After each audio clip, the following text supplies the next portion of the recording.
بسم الله الرحمن الرحيم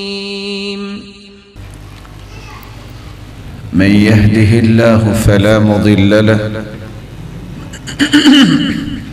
ومن يضلل فلا هادي له وأشهد أن لا إله إلا الله وحده لا شريك له وأن محمدًا عبده ورسوله يا أيها الذين آمنوا اتقوا الله حق تقاته ولا تموتن إلا وأنتم مسلمون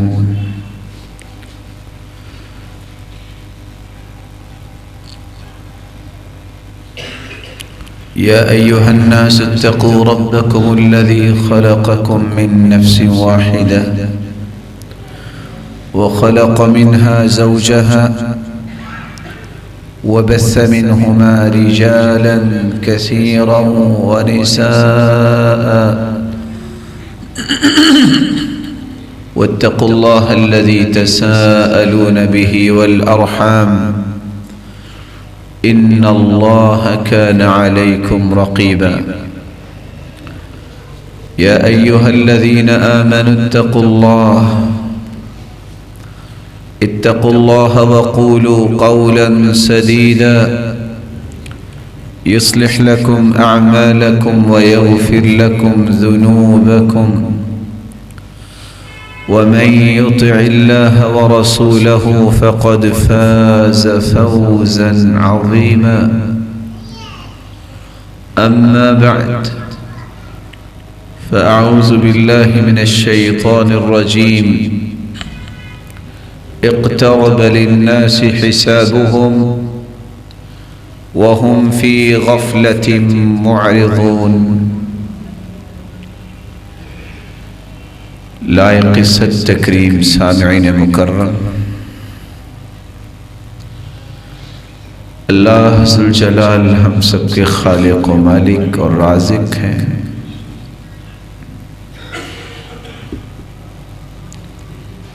جس کا فرمان ہے اقترب للناس حسابهم، لوگوں کا وقت حساب قریب آ گیا ہے۔ وَهُمْ فِي غَفْلَةٍ مُعْرِضُونَ، اور وہ ابھی تک غفلتوں میں پڑے ہیں اور رب تعالیٰ کے فرامین سے اعراض کرنے والے ہیں۔ اللہ ذوالجلال نے اس کائنات کو پیدا کیا اور پھر اس کا مقصد بیان کیا۔ وَمَا خَلَقْتُ الْجِنَّ وَالْإِنسَ إِلَّا لِيَعْبُدُونَ، جنوں اور انسانوں کی تخلیق کا ایک ہی مقصد ہے کہ وہ اللہ ذوالجلال کی مرضی کے مطابق زندگی گزارے اور انبیاء و رسل کی رہنمائی کے مطابق اپنے زندگی کے زاویوں کو درست کرے، اور اللہ ذوالجلال کی مرضی کے مطابق زندگی گزارنا اور انبیاء و رسل کی رہنمائی کو قبول کرنا، یہی عبادت ہے۔ قرآن مجید میں اللہ ذوالجلال نے مخلوق کو یہ بات سمجھائی ہے، وَلَقَدْ بَعَثْنَا فِي كُلِّ أُمَّةٍ رَسُولًا أَنِ اعْبُدُوا اللَّهَ،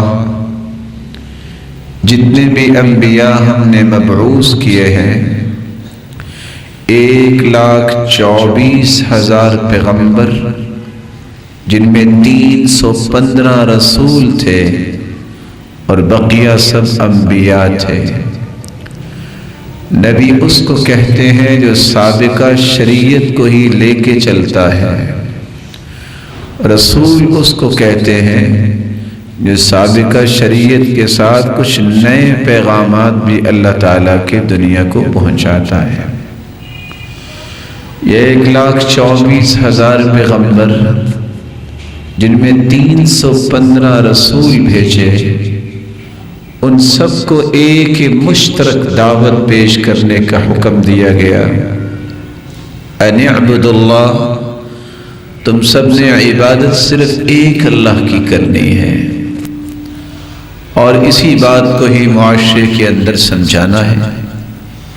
واجتنبوا الطاغوت، اور طاغوت شیطان سے خود بھی بچنا ہے اور اپنی امت کو بھی بچانا ہے۔ طاغوت شیطان کو بھی کہتے ہیں کل ما عبد من غیر اللہ فہو راض، اللہ اور اس کے رسول کو چھوڑ کر کسی اور کی عبادت کی جائے، کسی اور کی بات اللہ اور اس کے رسول کے مقابلے میں مانی جائے، اور وہ شخص اس بات پہ راضی ہو کہ لوگ میری مان رہے ہیں قرآن و حدیث چھوڑ کر، تو یہ بھی طاغوت ہے۔ انبیاء اور رسول کی اس دعوت کے بعد یہ سلسلہ آپ صلی اللہ علیہ وآلہ وسلم تک کیسے پہنچا، کس طرح 1000 سال تک روئے زمین پہ کوئی شرک نہیں تھا، آدم سے لے کر نوح علیہ السلام تک 1000 سال تک کوئی شرک نہیں ہوا۔ سب سے پہلے اس شرک کی بنیاد نوح علیہ السلام کی قوم میں پڑی، جب انہوں نے قرآن و سنت، قرآن اور نبی کے فرمان سے اعراض کیا اور شیطان کے بہکاوے میں آ کر اپنی عقل کو اللہ کی وحی کے مخالف ہونے کے باوجود اس کو تسلیم کیا، نتیجتاً نوح کی قوم جنہوں نے اللہ ذوالجلال کے نیک اور صالح بندوں کی محبت میں غلو کیا، نتیجتاً ان کے مجسمے بنا کے ان کے فوت ہو جانے کے بعد اپنے گھروں میں رکھے، جب یہ دنیا سے چلے گئے تو اولادیں آئی تو انہوں نے ان کو سجدہ کرنا شروع کر دیا۔ لا تذرن ودا ولا سواعا ولا یغوث ویعوق ونسرا، یہ 5 نیک لوگوں کے نام ہے، ود، سواع، یغوث، یعوق، نسر، جس کا قرآن نے تذکرہ کیا ہے۔ ان اللہ کے نیک بندوں، ولیوں کی محبت میں غلو کیا، بیلنس پہ نہیں رہے، نتیجتاً شرک میں مبتلا ہو گئے۔ آہستہ آہستہ شرک پھیل گیا، اور پھر اللہ کا فیصلہ ہوا ان سارے مشرکوں کو، اور اسی طرح جس نے نافرمانی کی تھی سب کو اللہ نے ڈبو دیا اور دنیا کے لیے عبرت بنا دیا۔ انبیاء کا یہ تسلسل جاری رہا، آخری پیغمبر محمد الرسول اللہ صلی اللہ علیہ وسلم تشریف لائے، اور وہ خود اپنی زبان مبارک سے فرماتے ہیں انا خاتم النبیین، لوگوں میں خاتم النبیین ہوں، انا قائد المرسلین، میں جتنے بھی انبیاء آئے ہیں میں ان کا لیڈر ہوں، انا سید ولد آدم، میں پوری آدمیت اور انسانیت کا سرتاج ہوں۔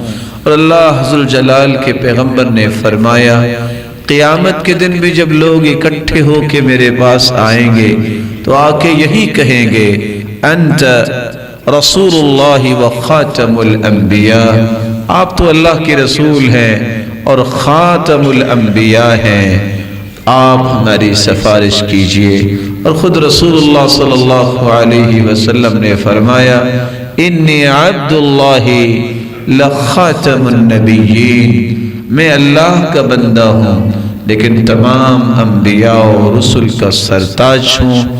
آپ صلی اللہ علیہ وسلم آئے اور آپ صلی اللہ علیہ وسلم پر قرآن نازل ہوا، اور اس قرآن کے اندر اللہ تعالیٰ نے ایک فیصلہ سنایا اقترب للناس حسابهم، لوگوں کا وقت حساب قریب آ گیا ہے، وهم فی غفلۃ معرضون، اور وہ ابھی تک غفلت میں اعراض برتنے والے ہیں۔ کون سا وقت حساب قریب آ گیا ہے؟ ایک نہیں سینکڑوں امیدیں اپنے سینے میں چھپائے انسان پھر رہا ہے۔ اس کو یہ کچھ پتہ نہیں کہ کون سی امیدیں پوری ہوں گی، اور شاید کہ موت اس سے پہلے اسے دبوچ لے، کیا کر سکے گا؟ کس خوش فہمی میں اپنی زندگی کے اس سنہری وقت کو ضائع کر رہا ہے۔ نہ اسے اللہ یاد، نہ اسے نماز کی پابندی، نہ اس کا دل قرآن سے لگتا ہے، نہ اس کا دل مسلمانوں کی خیر خواہی اور ہمدردی کی طرف لپکتا ہے، نہ اس کے اندر اس طرح کی صلاحیت پیدا ہو رہی ہے کہ وہ اللہ ذوالجلال کی اس زمین پر اللہ کے نظام کو نافذ کرنے کی کوشش کرے۔ وہ سوچ رہا ہے چلو کچھ حالات بہتر ہوں گے تو کچھ کروں گا۔ کون سے حالات بہتر؟ اللہ کے رسول کا فرمان ہے۔ اللہ کے رسول صلی اللہ علیہ وسلم نے فرمایا اصبروا، وقت ایسا قیامت کے قریب آ گیا ہے، صبر کر لو۔ فَإِنَّهُ لَا يَأْتِي عَلَيْكُمْ زَمَانٌ إِلَّا الَّذِي بَعْدَهُ شَرٌّ مِّنْهُ، آئندہ آنے والا وقت جو ہے وہ پہلے سے برا ہوگا۔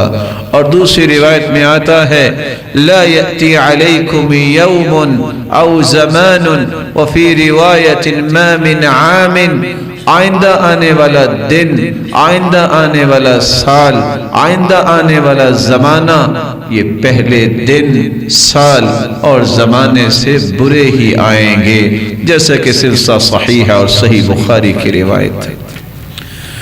اس لیے رسول اللہ صلی اللہ علیہ وسلم نے امت کو یہ راز بتایا، یہ مت ذہن میں بٹھاؤ کہ کل کو شاید مجھے وقت ملے گا، میں کوئی اچھے کام کروں گا۔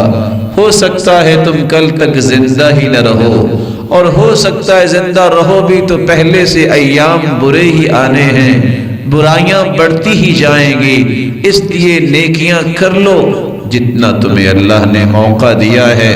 بادروا بالاعمال، مسلمانوں عمل صالح کر لو، جلدی کر لو۔ فتن کقطع اللیل المظلم، ایسے فتنے زمین پہ بپا ہوں گے جس طرح رات کی تاریکی بڑھتی اور بڑھتی ہی چلی جاتی ہے، اس طرح فتنے براجمان ہوں گے زمین پر۔ حالت یہ ہوگی یصبح الرجل مؤمنا، صبح کے وقت ایک شخص آپ کو مومن نظر آئے گا، وَيُمْسِي كَافِرًا، شام کے وقت وہ کافر ہو چکا ہوگا۔ یمسی مؤمنا، ایک شخص کو شام کو آپ ملو گے کہ یہ بندہ مومن ہے۔ وَيُصْبِحُ كَافِرًا، جب صبح ہوگی تو پتہ چلے گا وہ تو کافر ہو گیا ہے۔ سبب کیا بنے گا؟ يَبِيعُ دِينَهُ بِعَرَضٍ مِّنَ الدُّنْيَا، وہ دنیا کے چند ٹکوں کے پیچھے اپنے ایمان کو راتوں رات بیچ چکا ہوگا۔ ایسے فتنے آئیں گے۔ رسول اللہ صلی اللہ علیہ وسلم نے فرمایا کہ وقع القطر، جس طرح بارش کے قطرے زمین کی طرف آتے ہیں بغیر گنتی کے آتے ہیں، کسی کو علم نہیں کتنے قطرے بارش کی ہیں، اس طرح بارش کی طرح فتنے جو ہے زمین کا گھیراؤ کر لیں گے۔ یونسی تالیہا ماضیہا، جب کوئی فتنہ آئے گا بندہ مومن کہے گا ہذہ مہلکتی، اب میں مارا گیا، لیکن وہ فتنہ گزرے گا، ایک نیا فتنہ آ جائے گا۔ یونسی تالیہا ماضیہا، بعد میں آنے والا فتنہ اتنا بڑا ہوگا کہ اس سے پہلے آنے والے فتنے کو بندہ ویسے ہی بھول جائے گا۔ رسول اللہ صلی اللہ علیہ وآلہ وسلم نے فرمایا اس لیے دنیا کے حرص چھوڑ کر، دنیا کے نشے کو چھوڑ کر جنت کے حرص پیدا کرو، کیونکہ اللہ کے رسول صلی اللہ علیہ وسلم نے فرما دیا اقتربت الساعة ولا يزداد الناس على الدنيا الا حرصا، قیامت قریب آ گئی، وقت حساب قریب آ رہا ہے، اور دنیا کی حرص مال میں بڑھ رہی ہے. وَلَا يَزْدَادُونَ مِنَ اللَّهِ إِلَّا بُعْدًا. جس طرح دنیا کا نشہ اور دنیا کے حرص، دنیا کا طمع زیادہ ہوتا جا رہا ہے، اتنا ہی لوگ اللہ سے دور ہوتے جا رہے ہیں. اور ایک وقت آنے والا ہے تمہیں پتہ بھی نہیں چلے گا، تمہیں علم بھی نہیں ہوگا، تم کدھر کو نکلو گے گھر سے، تمہیں کہاں جانا ہوگا کچھ پتہ نہیں. جہاں تمہاری موت لکھی ہے رب تعالیٰ تمہاری ضرورت کو وہاں رکھیں گے، تم اپنی ضرورت ہی پوری کرنے کے لیے جاؤ گے.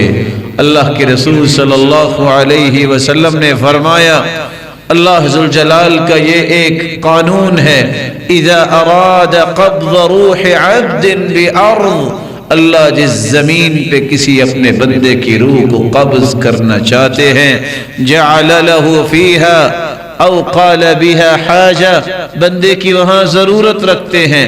یہ ہنستا کھیلتا، یہ مسکراہٹے بکھیرتا، یہ دنیا پہ رعب جماتا، یہ مال و دولت کی کر و فر میں رب کو بھلانے والا، ایک وقت ایسا آنے والا ہے ہر ایک کو اس موت کے آغوش میں جانا ہے جس موت کو نہ انبیاء نے چھوڑا، نہ اولیاء کو چھوڑا، نہ اصفیاء کو چھوڑا، نہ رسول بچے، نہ کوئی طاقتور بچا، نہ کوئی مال و دولت کا ماہر بچا، اور نہ ہی عہدے اور مملکتیں سنبھالنے والا بچا. وہ وقت ہوگا جس وقت موت کا فرشتہ آئے گا. جب انسان موت کے فرشتے کو دیکھتا ہے، عین الملک، جب فرشتہ نظر آتا ہے، وَالْتَفَّتِ السَّاقُ بِالسَّاقِ، اگر کوئی بیمار ہے تو پنڈلی پہ پنڈلی چڑھ جاتی ہے. فَإِذَا بَلَغَتِ الْحُلْقُومِ، جب روح نکل کے ہنسلی تک آ جاتی ہے. جب فرشتہ نظر آ جائے تو دنیا کی ہر چیز سے انسان گونگا اور بہرا ہو جاتا ہے. بلاؤ، ہلاؤ، حرکت کراؤ، اب وہ سکت باقی نہیں رہتی. آخر وہ روح اللہ ذوالجلال کی طرف پرواز کرتی ہے. اگر وہ نیک روح ہے، نہیں تو اس کو فرشتے کہتے ہیں اخرجی ایتها النفس الخبیثہ، او خبیث روح نکلو. وہ دوڑتی ہے انسان کے جسم میں، اور اس طرح اس روح کو پھر نکالا جاتا ہے جس طرح ایک کپڑے کو کانٹوں والی جگہ پہ رکھ کے کھینچا جائے تو تار تار ہو جاتا ہے. اس طرح یہ روح نکلتی ہے اس انسان کی جو گنہگار ہے، جو کافر ہے، جو عقیدے کا منافق ہے، جو ایمان میں شک کرنے والا، شریعت میں شبہات اور شکوک کا شکار ہے. اور سچ کہا موسیٰ علیہ السلام نے کہ موت ایک ایسی حقیقت ہے کہ جس طرح چڑیا کو زندہ آپ توے پہ رکھ دیں، نہ اسے موت آئے، آپ بھوننا بھی چاہتے ہیں، وہ اچھلتی بھی ہے، موت بھی نہیں آئی، اور کس طرح تم بھونو گے. عمر بن عاص رضی اللہ تعالی عنہ کہا کرتے تھے، مجھے تعجب ہوتا ہے کہ لوگ موت کے وقت آنکھیں بھی کھولی ہوتی ہیں، بول بھی رہے ہوتے ہیں، لیکن بتاتا ہی کونی کہ کیا ہو رہا ہے، موت کی حقیقت کیا ہے. لیکن کون بتائے. ایک وقت آ گیا جب عمر بن عاص رضی اللہ تعالی عنہ آخری سانسوں میں چلے گئے. اس وقت لوگوں نے کہا اپنی بات کو یاد کرو جو تم لوگوں کو کہتے تھے کہ موت کا کوئی حال ہی بتا دے کہ موت کیسے آتی ہے، اب تم بتاؤ. انہوں نے اس وقت یہ الفاظ بولے تھے، میں کیا بتاؤں، یہ چھوٹی سی جان ہے، مجھے لگتا ہے کہ پورا آسمان اس پہ گر چکا ہے. میں کیا بتاؤں، میری زبان اب بتانے کے قابل نہیں رہی. ایک وقت آنے والا ہے جس میں ہر ایک کو اس موت کے آغوش میں جانا ہے. یا من بدنیا اشتغل وقد غرك طول الامل، الموت یأتی بغتتا والقبر صندوق العمل. اے دنیا میں مست ہونے والے، اے دنیا کی اس لالچ میں اپنی زندگی کو داؤ پہ لگانے والے، سن لے اپنی زندگی کو ضائع نہ کر۔ وَقَدْ غَرَّكَ طُولُ الْعَمَلِ، لمبی امیدوں نے تجھے برباد کر دیا ہے، میں یہ کروں گا، یہ ہو جائے گا، کچھ نہیں ہوگا، ہوگا وہ جو تیرے رب نے فیصلے کیے ہیں۔ الموت یأتی بغتۃ والقبر صندوق العمل، تیری یہ ساری کی ساری پلاننگز، یہ پلانر بنے بنے پڑے رہ جائیں گے، ہوگا وہ جو تیرے رب کا فیصلہ ہے، اور ایک چٹکی کا وقت بھی نہیں لگے گا، تیری روح تیرے جسم سے جدا ہو جائے گی۔ الموت یأتی بغتۃ، اچانک موت آئے گی، والقبر صندوق العمل، اس قبر میں وہی چیز کام آئے گی جو تیرے صندوقچی میں عمل ہوگا، جو تیری زندگی میں عمل ہوگا۔ موت کے آغوش میں جانے کے بعد اعلانات ہوں گے، کسی کا چھوٹا اعلان، کسی کا بڑا اعلان، لیکن چھوٹا ہو یا بڑا ہو کوئی نام نہیں لے گا، یہی پوچھے گا میت تیار ہے، نہیں پوچھے گا کہ چودھری صاحب تیار ہو گئے، نہیں پوچھے گا کہ فلاں صاحب تیار ہو گئے۔ سب سے پہلے جس ناموری کے لیے تم مرتے رہے، اپنی زندگی برباد کرتے رہے، رب کو ناراض کرتے رہے، میرا نام اونچا ہو جائے، میرا نام دنیا میں آئے، سب سے پہلے تیرا نام ختم ہوگا، کام باقی رہ جائے گا۔ اور اس وقت جب تیری آنکھوں کی روشنی کو دیکھ کے لوگ ڈرا کرتے تھے، کوئی سامنا نہیں کرتا تھا، تیری بازو کی قوت کو دیکھ کے بڑے بڑے دہل جاتے تھے، تم کس طرح بڑے ہوگے، تمہیں غسل دیا جائے گا، تم حرکت نہیں کر سکو گے، تمہارے لباس کو کچھ تو لوگ اتارتے ہیں، یہ اچھی اچھی پوشاکیں پہننے والے بھی، یہ خلعت فاخرہ پہننے والے بھی سنیں کس طرح چیر کے کاٹ کے پھینک دیا جاتا ہے، اور 3 چادریں تم پہ ڈال دی جائیں گی، اور تمہیں قبر کی طرف لے جایا جائے گا۔ وہ وقت ہوگا جب تمہارا اصل وقت ہے کہ اب نتیجہ کیا نکلنے والا ہے۔ ایک ایسا عارضی گھر جس کی طرف تم جا رہے ہو اس کو قبر کہتے ہیں۔ رسول اللہ صلی اللہ علیہ وسلم نے فرمایا یتبع المیت 3، 3 چیزیں میت کے ساتھ جا رہی ہوتی ہیں۔ اہلہ، رشتہ دار بھی جائیں گے، وہ لوگ بھی حتیٰ کہ جائیں گے جو تمہیں دنیا میں برداشت نہیں کیا کرتے تھے۔ اس دن لوگوں سے منہ چھپانے کے لیے، تانوں سے بچنے کے لیے دشمن بھی تیرے ساتھ جائے گا کہ آج تو مر گیا ہے، لیکن دل ہی دل میں خوش بھی ہوتا ہوگا کہ اس سے جان چھوٹ گئی، لیکن جائے گا۔ اور اس کے ساتھ ساتھ مالہ، تیرا مال بھی جا رہا ہوگا، تیری متحدی میں کام کرنے والے بھی سکورنگ کرنے کے لیے جائیں گے، نہ گئے تو لوگ کیا کہیں گے۔ اگر تیری کوئی گاڑی ہے، اس وقت غلام ساتھ جاتے تھے اور گھوڑے اور خچر ساتھ جاتے تھے سوار ہو کے، اور ساتھ تیرا عمل بھی جائے گا، لیکن کچھ ہی وقت گزرے گا، کچھ زیادہ وقت نہیں گزرے گا۔ آخر 4 تکبیریں پڑھ کے جنازہ پڑھا دیا جائے گا، سب لوگ فارغ، اہل و عیال بھی واپس، یہ 4 پہیے گاڑیاں بھی واپس، خالی آئیں گی، کوئی وہاں نہ آپ کا غلام رکے گا، نہ آپ کی چاہت کرنے والا رکے گا، نہ آپ کو اپنے سر پہ دنیا میں بٹھانے والا، اور جس کو تم ہاتھوں پہ اٹھائے پھرتے ہو، آج کوئی بھی وہاں نہیں رکے گا۔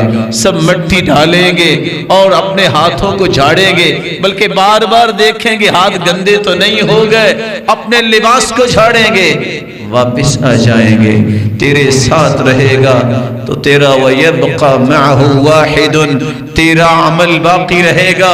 ادھر بند کوٹری میں تم گئے، بڑے بڑے کھلے ولاز میں رہنے والے سن لے، وہ بند کوٹری میں جب تم گئے، اگر ایمان والے ہوگے تو فرشتے سوال کریں گے من ربک ما دینک ماذا تقول فی هذا الرجل الذي بعث فیکم، رب کے بارے میں سوال، اللہ کے نبی کے بارے میں سوال، تیرے دین کے بارے میں سوال، اگر تو دیندار ہوا تم جواب دو گے، اچھا جواب، صحیح جواب، فرشتے خوش بھی ہوں گے۔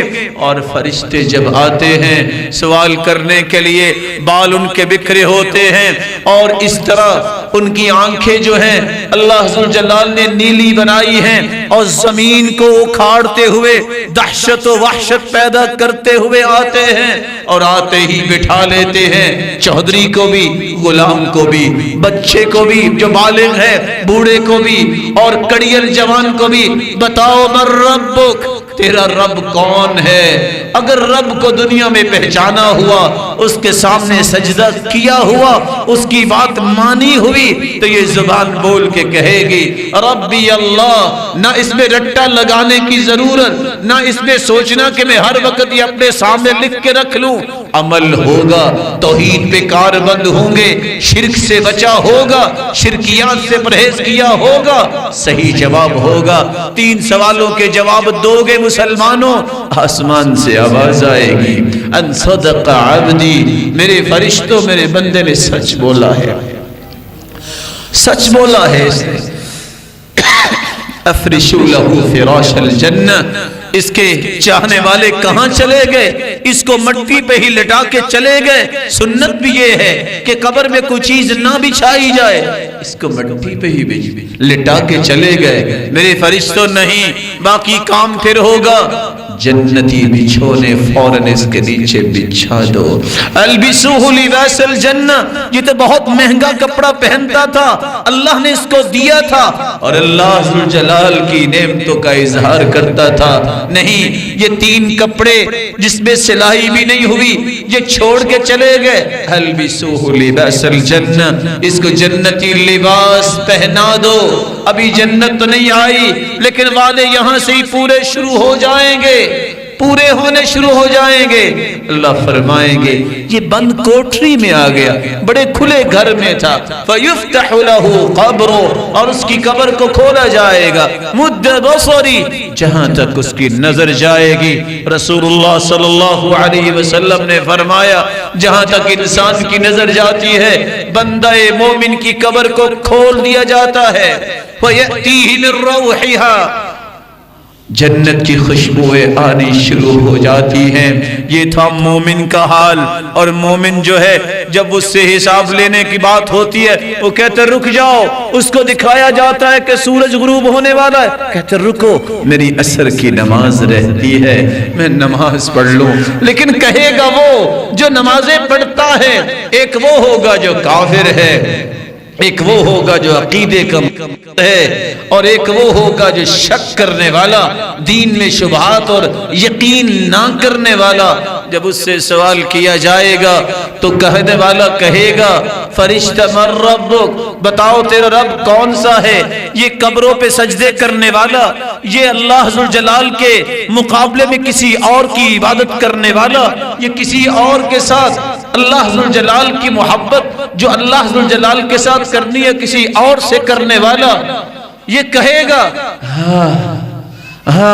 لا ادری، میں نہیں جانتا، لا ادری، وَكَأَنَّهُ يَتَذَكَّرُ شَيْئًا وَلَمْ يَدَّكِرْ، ہاں سے کیا مراد ہے؟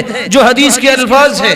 سوچے گا یہ لفظ تو سنا تھا، یہ تو تقریروں میں بھی لوگ کہتے تھے اللہ ہے، اور اللہ ذوالجلال ہی رازق ہے، وہی مالک ہے، وہی عبادت کے لائق ہے، لیکن یاد نہیں آئے گا۔ پھر پوچھا جائے گا ماذا تقول فی هذا الرجل الذي بعث فیکم، پیغمبر کے بارے میں تمہارے نظریات کیا ہیں؟ تم کیا جانتے ہو؟ جس نے سنت کو اختیار کیا نہیں ہوگا، جس نے ساری زندگی بدعات کو سینے سے لگائے رکھا، جس نے اپنے بڑے کو، جس نے اپنے سینے سے نکلنے والی ایک بات کو ہی نبوت کا درجہ دے دیا کہ میں جو کہہ رہا ہوں وہ سچ ہے، وہ کیسے کہے گا کہ میں نے اللہ کی رسول کو اپنا پیغمبر مانا ہے؟ میں دینوں کا، تیرا دین کیا ہے؟ جس نے قرآن پڑھا ہوگا، حدیث پڑھی ہوگی، دین کا قانون اور آئین اور دستور اسے سمجھ آئے گا، اس کے مطابق وہ جواب دے سکے گا مومن۔ لیکن منافق جو ہے، کافر جو ہے، اور شک کرنے والا جو سوچتا ہے لگتا نہیں ہے کہ دینداروں کا کچھ بن سکے گا، لگتا نہیں ہے کہ نماز پڑھنے والوں کی کوئی کام آ سکے گی، ایسے شخص قبر میں جواب نہیں دے پائیں گے۔ اور دونوں ہستیاں آپ کے سامنے ہیں، ایک مومن ہے جس کو فرشتے کہیں گے اتنا تو بتا دو تمہیں جواب کیسے آئے، یہ بندہ مومن وہاں بھی کہے گا قرأت القرآن، میں نے قرآن پڑھا، وعملت بما فیہ، میں نے اس پہ عمل کیا، اور دوسری روایتوں کے الفاظ ہے وصدقت بہ، میں نے قرآن کی ہر بات کو سچا مان لیا، جو اس کے اللہ کے پیارے محبوب نے بات کی میں نے اسے سچا مان لیا۔ اس وقت پھر کہتا ہے جب اسے جنت میں اس کا گھر دکھا دیا جاتا ہے، کہتا ہے رکو رب اقیم الساعہ، رب اقیم الساعہ، اللہ جلدی سے قیامت کو قائم کیجئے، حتی ارجع الی اہلی، کیوں میں جلدی واپس جاؤں اپنے اہل و عیال کی طرف، جا کے بتاؤں دیکھو نیک عمل کا مجھے بدلہ کتنا اچھا ملا۔ اللہ کے فرشتے کہتے ہیں نم کنومت العروس، سو جاؤ، اس وقت تک سو جاؤ جب تک قیامت نہیں آ جاتی، اور ایسے سو جاؤ جیسے دلہن سوتی ہے، کوئی اسے اٹھانے والا نہیں ہوتا، اس کے مقابلے میں کافر ہے اور عقیدے کا منافق ہے، او المرتاب، اور دین میں شک کرنے والا۔ جب تینوں سوالوں کے جواب ایک ہی ہوتا ہے ہاں لا ادری، مجھے علم نہیں ہے، خود فرشتے کہتے ہیں لا دریت ولا تلیت، نہ تو نے قرآن پڑھا نہ دین کو سمجھا، تجھے کیسے جواب آتے؟ فَيُضْرَبُ بِمَطَارِقَ مِنْ حَدِيدِ ضَرْبَ بَيْنَ اُذُنَيْ، دو کانوں کے درمیان ایک گرز اٹھاتے ہیں فرشتے جو اس کے دو کانوں کے درمیان مارتے ہیں، یہ اتنا بڑا ہتھوڑا ہے پوری کائنات مل کے اس کو اٹھا نہیں سکتی، اگر کسی پہاڑ پہ مار دیا جائے تو پہاڑ بھی ریزہ ریزہ اور مٹی بن جائے، اور یہ اسی طرح اس پہ عذاب شروع ہو جاتے ہیں، اور اللہ ذوالجلال کے فرشتے مسلط کر دیے جاتے ہیں عذاب دینے کے لیے۔ قیامت تک ایسا سلسلہ ہوتا ہے، اور ایک وقت پھر آنے والا ہے، یہ تو میری اور آپ کی موت کا وقت ایک بہت قریب ہے، ایک وقت آنے والا ہے ساری کی ساری کائنات تہس نہس ہو جائے گی، یہ محلات کیا، یہ بڑی بڑی کوٹھیاں اور بنگلے کیا، سب منیا میٹ ہو جائیں گے۔ اور یاد رکھنا گنتی کے چند منٹوں میں ایک وقت آنے والا ہے جب عیسیٰ علیہ السلام آئیں گے، مہدی علیہ السلام کا دور آئے گا، اور کس طرح صلیب کو توڑا جائے گا، خنزیر مارے جائیں گے، یہودی اور عیسائی قتل ہو جائیں گے، اور یہ وہ دور آنے والا ہے جب گدھے پہ بیٹھ کر سفر ہوگا، یہ جہاز، یہ ٹیکنالوجی کے خواب دیکھنے والوں سن لو، محمد کریم کی زبان سے نکلنے والی بات سچی ہے، اور عیسیٰ علیہ السلام کس طرح دجال کو قتل کریں گے، یہ دوڑتا ہوا کہاں جائے گا؟ یہ مدینے کے جرف سے نکل کر پوری دنیا کا چکر لگانے کے بعد مدینے میں داخل ہونا چاہے گا، مکہ اور مدینہ میں داخل نہیں ہو سکے گا، ما من ارض الا سیطأ، دنیا کی ہر کونے کونے پہ جائے گا۔ آج تو چھوٹی چھوٹی دجالیوں کے سامنے سجدے ہو جاتے ہیں، جو معمولی سے کرتب دکھاتا ہے لوگ سجدہ کرتے ہیں۔ دجال آنے والا ہے جس کے بارے میں ہر نبی نے اپنی امت کو ڈرایا، اللہ کا حکم ہوگا، وہ کسی درخت کو کہے گا پھل پھینکو، پھل آنے لگ جائے گا، اس نے جنت و جہنم بھی بنائی ہوگی، لیکن اس کی جنت جہنم ہوگی اور جہنم جنت ہوگی، حتیٰ کہ عیسیٰ علیہ السلام اس کے پیچھے بھاگیں گے، دوڑیں گے، اور اسے باب اللد میں اسرائیل میں جا کے قتل کریں گے، اور وہ پگھلتا ہی جائے گا۔ پھر ایک وقت آنے والا ہے اللہ کی نشانیاں قیامت کی شروع ہوں گی، ایک زمین سے جانور نکلے گا جو ہر مومن کے ماتھے پہ لکھ دے گا یہ مومن ہے، کافر کے کافر لکھ دے گا، اور کس طرح کی نشانیاں آنے کے بعد ایک وقت آئے گا، آگ آئے گی اور پوری کائنات کو آگے لگا لے گی، پوری کائنات گھروں کو چھوڑ کر درندے جنگلوں کو چھوڑ دیں گے، اور یہ وہ وقت ہوگا جب قرنا میں پھونکی جائے گی، یوم ہم بارزون لا یخفى علی اللہ منہم شیء لمن الملک اليوم للہ الواحد القہار، یہ ساری کی ساری زمین جس کو آباد کرتے کرتے کیا کچھ ہو گیا، سب پہ پانی آ جائے گا، کوئی چیز نظر نہیں آئے گی، کوئی کائنات کا کوئی فرد باقی نہیں رہے گا سوائے اللہ کی ذات کے۔ اس وقت اللہ فرمائیں گے لمن الملک اليوم، آج بتاؤ کس کی بادشاہی ہے؟ جواب کون دے؟ کوئی بچا تو ہوگا نہیں، نہ کوئی نبی بچا، نہ کوئی فرشتہ بچا، نہ کوئی ولی بچا، نہ کوئی انسان بچا، نہ کوئی بادشاہ بچا، خود ہی رب تعالی فرمائیں گے للہ الواحد القہار، آج بادشاہی اس اکیلے رب کی ہے جو بہت بڑا قہار ہے۔ پھر اللہ کا حکم ہوگا، دوبارہ فرشتہ جس نے پھونک لگائی ہوگی اس فرشتے کو دوبارہ قرنا دی جائے گی اور دوبارہ قیامت بپا ہونے لگے گی۔ فَإِذَا نُفِخَ فِي الصُّورِ فَلَا أَنْسَابَ بَيْنَهُمْ يَوْمَئِذٍ وَلَا يَتَسَاءَلُونَ، دوبارہ پھونک ماری جائے گی۔ یہ انسانیت جو سمجھتی ہے کہ مر جائیں تو سکون مل جائے گا، خودکشیاں کر لیتے ہیں۔ وَلَوْ أَنَّنَا مِتْنَا لَاسْتَرَحْنَا لَكَانَ الْمَوْتُ رَاحَةُ كُلِّ شَيْءٍ، اگر مرنا ہی آسانی اور راحت ہوتی تو ہر مر جانے کو مل جاتی ہے آسانی، لیکن مرنے کے بعد حساب بھی ہے، وہاں پوچھا جائے گا کیا کر کے آئے ہو، کیسے کرتے رہے، کیا کماتے رہے، کہاں سے کماتے رہے، کیا خرچ کرتے رہے۔ رب تعالیٰ کے حکم سے پوری کی پوری کائنات اپنے قبروں سے نکلے گی اور میدان محشر میں ان کو جمع کیا جائے گا۔ رسول اللہ صلی اللہ علیہ وسلم نے فرمایا نہ جسموں پہ کوئی لباس ہوگا، نہ پاؤں میں کسی کی جوتی ہوگی، بال بکھرے ہوئے ہوں گے، جس طرح وہ پیدا ہوا بغیر مختون بغیر ختنہ کیے اسی طرح میدان میں آئے گا، اور حالت یہ ہوگی لوگوں کے اندر اس طرح کا خوف ہوگا اور اس طرح کی ہولناکی ہوگی۔ 50,000 سال کا یہ دن اتنا سخت ہوگا، یکون الناس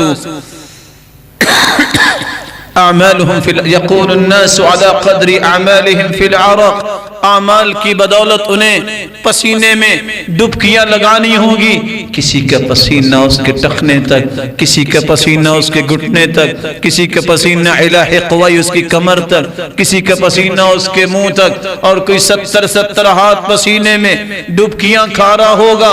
یہ ایسی ہولناکی ہوگی۔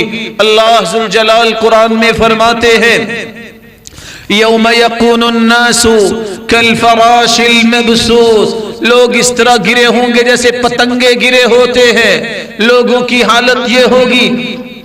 اللہ ذوالجلال فرماتے ہیں وَتَرَى النَّاسَ سُكَارَى وَمَا هُمْ بِسُكَارَى وَلَكِنَّ عَذَابَ اللَّهِ شَدِيدٌ، مت والوں کی طرح جیسے نشہ کرنے والے ادھر ادھر گر رہے ہوتے ہیں، اس طرح انسانیت گر رہی ہوگی۔ اور اللہ ذوالجلال کے پیغمبر نے فرمایا اس دن دنیا کی حالت یہ ہوگی، کچھ لوگ تو نور کے ممبروں پہ بٹھائے جائیں گے، لیکن کب اس ہولناکی کو بھی اللہ ذوالجلال ان سے دور فرمائیں گے۔ ساری دنیا آدم کے پاس پہنچے گی اور ساری کائنات چلتے چلتے اللہ کے رسول کے پاس آئے گی، اور اللہ کے رسول اللہ کے عرش کے نیچے سجدہ ریز ہو جائیں گے اور اللہ ذوالجلال سے دعائیں کریں گے اور اللہ کی تعریف کریں گے۔ اللہ ذوالجلال فرمائیں گے ارفع رأسک وسل تعطا واشفع تشفع، اپنا سر مبارک اٹھائیے، سوال کیجئے، سفارش کیجئے، ہم آپ کی سفارش قبول کریں گے۔ اللہ کے رسول صلی اللہ علیہ وسلم کی سفارش میں اس وقت جا کے کائنات کا حساب شروع ہوگا۔ پھر اللہ ذوالجلال کے حکم سے وَعُرِضُوا عَلَىٰ رَبِّكَ صَفًّا، سارے لوگوں کی صفیں بنائی جائیں گی، انبیاء کی صفیں الگ، فرشتوں کی صفیں الگ اور مجرموں کی صفیں الگ۔ وَامْتَازُوا الْيَوْمَ أَيُّهَا الْمُجْرِمُونَ، مجرموں تم الگ صفیں بنا لو، یہ چور ہیں، یہ ڈکیت ہیں، یہ دھوکے باز ہیں، یہ فراڈ کرنے والے، یہ سارے کافر، ان کی الگ صفیں۔ رسول اللہ صلی اللہ علیہ وسلم نے فرمایا ایسے ماحول میں کچھ ایسے خوش نصیب ہوں گے جن کو عرش کا سایہ ملے گا، جو عادل بادشاہ ہے، جس نے جوانی کی حفاظت کی، جس نے مسجد سے دل لگائے رکھا، جس نے رب کی رضا کے لیے کسی سے محبت کی، جو خفیہ صدقہ کرنے والا ہے، جو برائی کی دعوت کو ٹھکرا دینے والا ہے، جو اکیلا بیٹھ کے اللہ کے سامنے آنسو بہانے والا ہے۔ ایسا وقت بھی آئے گا کہ اللہ ذوالجلال کسی کو انبیاء کی، کسی کو صدیقین کی، شہداء اور صالحین کی صف میں لے جائے گا۔ یہ کون لوگ ہیں؟ ہو مسلمان، ہو تاجر، ہو سچا، ہو امانت دار، ان کو عام صفوں سے نکال کے انبیاء اور صدیقین اور شہداء اور صالحین کی صفوں میں کھڑا کر دیا جائے گا۔ ابھی صفوں کی درستگی ہو رہی ہے۔ الماہر بالقرآن مع السفرۃ الکرام البررہ، اللہ ذوالجلال فرمائیں گے اے قاری قرآن، اے قرآن میں مہارت حاصل کرنے والے، آج تم بھی خاکی صفوں سے نکلو، آ جاؤ ان صفوں میں جن صفوں میں جبریل امین کھڑے ہیں۔ صحیح بخاری اور صحیح مسلم کی روایت ہے، ادھر صفوں میں کھڑے ہونے کے بعد سب کے صحائف پھیلا دیے جائیں گے، 99 رجسٹر، پوری زندگی کے ایک ایک پل کا احاطہ کرنے والے۔ وَكُلَّ إِنسَانٍ أَلْزَمْنَاهُ طَائِرَهُ فِي عُنُقِهِ،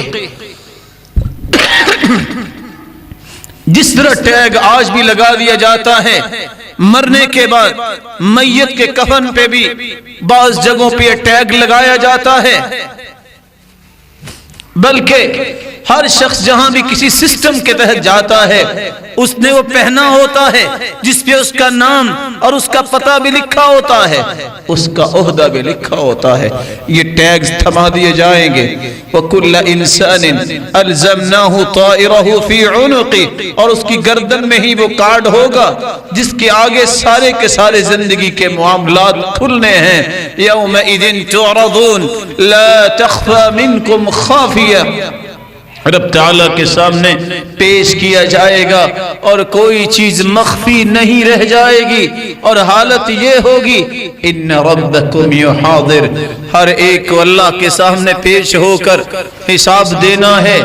ایک ایک بندے کے ساتھ رب تعالیٰ کلام فرمائیں گے، لیس بینہ وبینہ ترجمان ولا حجاب، کوئی پردہ نہیں ہوگا، لا تری فیہا عوجا ولا امتا، یہ چٹیل میدان جس میں پوری کائنات کھڑی ہے، وہاں چھپنے کی جگہ تو ہوگی نہیں، کل کائنات کے سامنے رب تعالیٰ پوچھیں گے، جواب اسے خود دینا ہوگا، نہ کوئی ٹرانسلیٹر، نہ کوئی وکیل اور ایڈوکیٹ کہ تمہاری ترجمانی کر سکے، اور نہ ہی کوئی پردہ ہوگا۔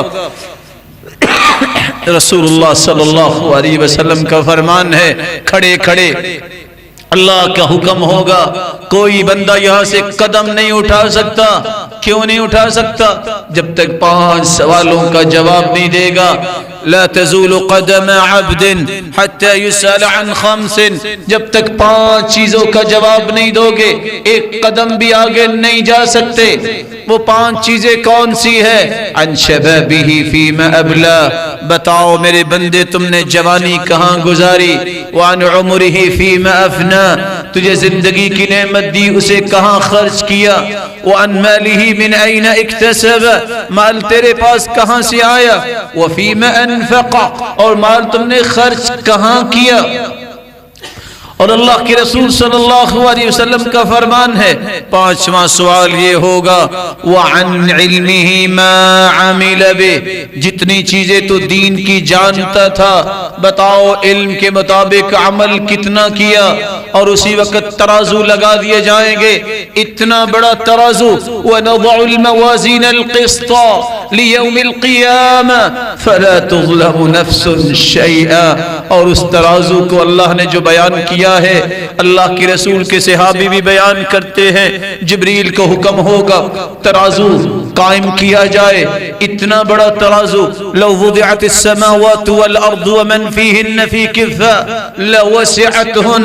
اگر ساتوں آسمان ساتوں زمینیں 14 کے 14 طبق اس میزان میں اس ترازو کے ایک پلڑے میں رکھ دیے جائیں تو ایک پلڑا بھی بھرے گا نہیں. وہاں وزن ہوگا اعمال کا, وہاں وزن ہوگا اقوال کا, وہاں وزن ہوگا جن رجسٹروں پہ آپ کی نیکیاں لکھی گئیں اور جن رجسٹروں پہ برائیاں لکھی گئیں.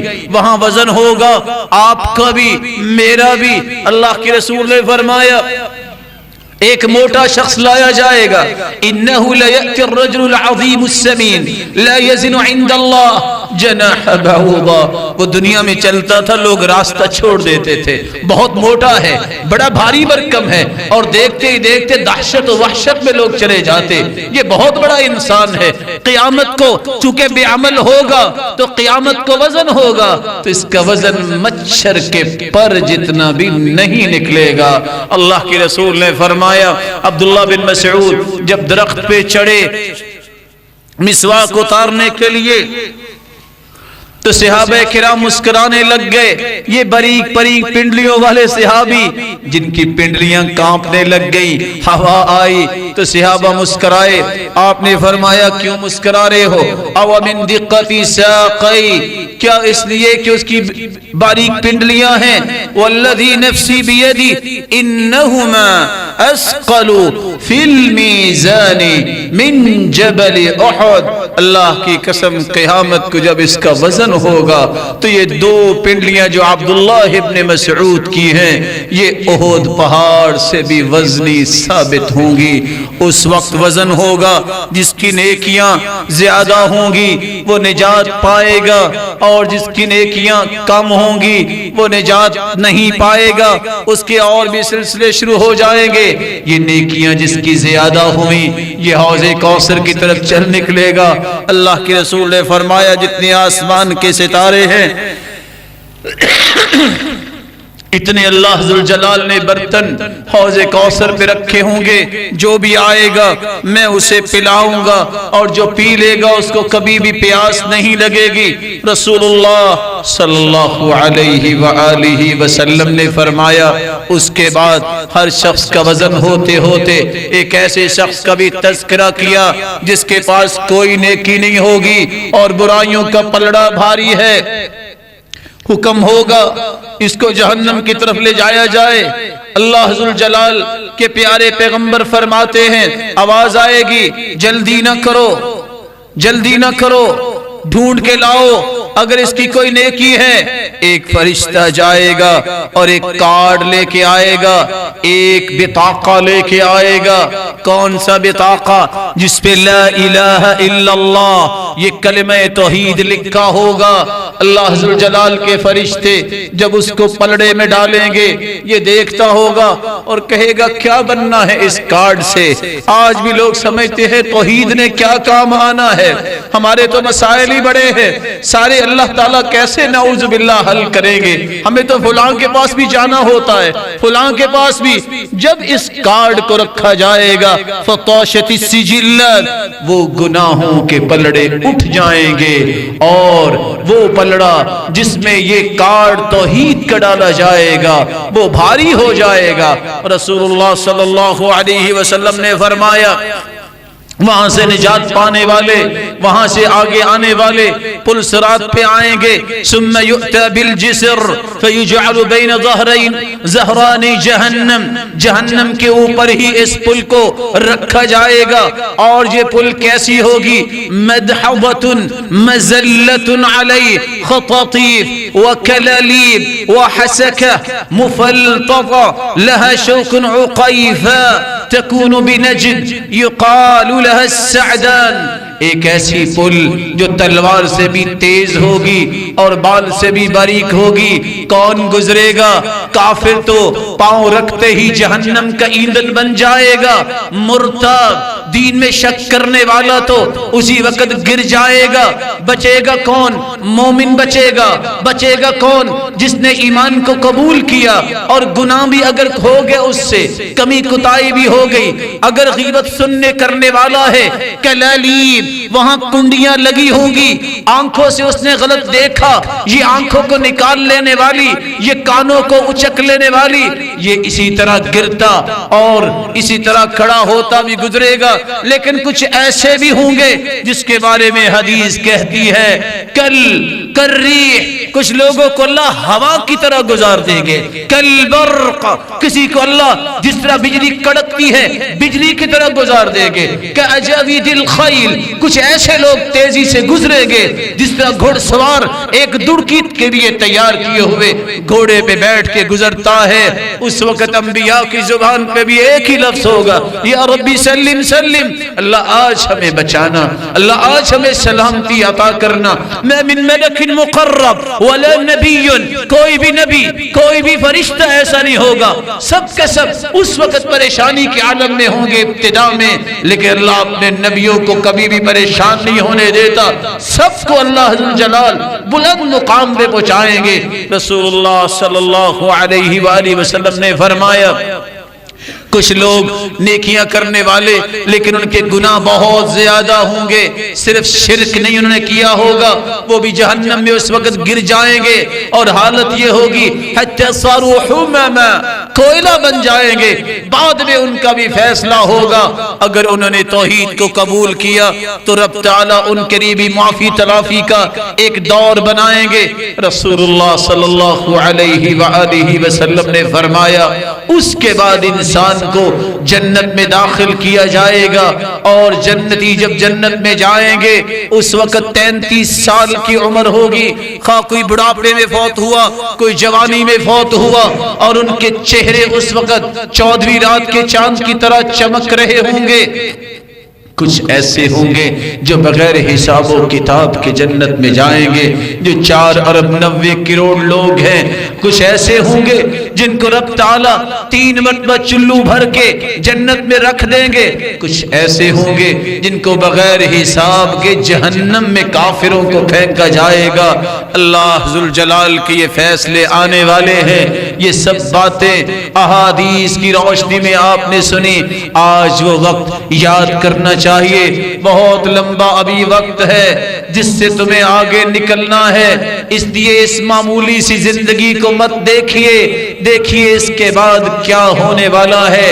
یہ غلط لکھتے ہیں کہ آخری آرام گاہ قبر، وہ آخری آرام گاہ نہیں ہے، وہ تو ایک عارضی آرام گاہ ہے، اور اس کے لیے آرام گاہ ہے جس کو آرام ملے گا جو مومن ہوگا، کافر کے لیے نہیں، اسی طرح عقیدے کے منافق کے لیے نہیں، اور جو دین میں شک کرنے والا ہے اس کے لیے نہیں۔ رب تعالیٰ ان تمام مراحل میں ہم سب کو کامیابی سے گزار کر اپنی جنت کا مہمان بنائے اور ہر قسم کے فتنوں سے محفوظ فرمائے۔ وآخر دعوانا ان الحمد للہ رب العالمین۔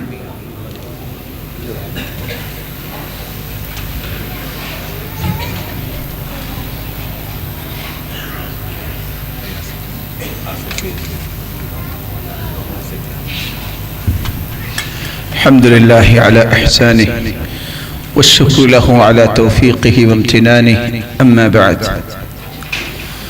اللہ ذوالجلال کا فرمان ہے اقترب للناس حسابهم وهم في غفلة معرضون۔ دنیا کا وقت حساب قریب آ گیا ہے لیکن وہ ابھی غفلت میں ہیں۔ اس غفلت سے دور کیسے ہو سکتے ہیں اور ان تمام مراحل میں کامیابیاں کیسے مل سکتی ہیں؟ کامیابی حاصل کرنے کے لیے بھائیوں میں آپ کی خدمت میں صرف 7 چیزیں پیش کرنا چاہوں گا۔ سب سے پہلی چیز، اللہ کی توحید کو اختیار کرو، شرک سے بچ جاؤ، شرکیہ کلمات سے بچ جاؤ۔ اگر پیدا اس نے کیا ہے تو میری پیشانی اس کے سامنے جھکنی چاہیے۔ اور آپ نے ابھی سنا کہ یہ کلمہ توحید ہی ہے جو اس کو نجات دے گا، جب پلڑوں میں اس کا وزن کیا جائے گا تو توحید اسے نجات دے گی۔ دوسری گزارش، اگر قیامت کی ہولناک کی اور قبر سے لے کے جتنے مسائل ہے اور دنیا میں بھی فتنوں سے بچنا ہے تو دوسرا طریقہ یہ ہے، رسول اللہ صلی اللہ علیہ وسلم اس جیسی ہستی اللہ نے آج تک پیدا نہیں کی اور نہ قیامت تک پیدا ہو سکے گی۔ اس ہستی کو اپنا آئیڈیل مانیے، اس کو اپنے لیے رول ماڈل مانیے، اس کی سنت، اس کے طریقے اور سلیقے کے مطابق اپنی زندگی بنا لیجئے۔ اور تیسری گزارش، رسول اللہ صلی اللہ علیہ وسلم پر دستور اور آئین جو میرے اور آپ کے لیے نازل ہوا ہے، وہ دستور جس کی ایک ایک شک میری زندگی اور آخرت کو بہتر کرنے والی ہے، وہ قرآن ہے۔ یہ وہ آئین ہے، یہ ربانی قانون ہے، یہ وہ دستور ہے جو اللہ نے بنا کے بھیجا ہے۔ میں اور آپ بھی اپنے بارے میں اتنا نہیں جانتے جتنا میرا رب میرے اور آپ کے بارے میں جانتا ہے۔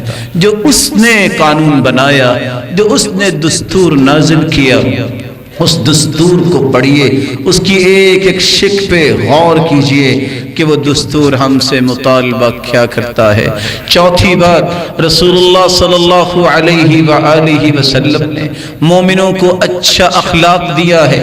جب پلڑے میں سارے گناہ اور نیکیاں رکھی جائیں گی تو سب سے بھاری چیز جو ہوگی توحید و سنت کے بعد وہ ہوگی تو حسن اخلاق ہوگا۔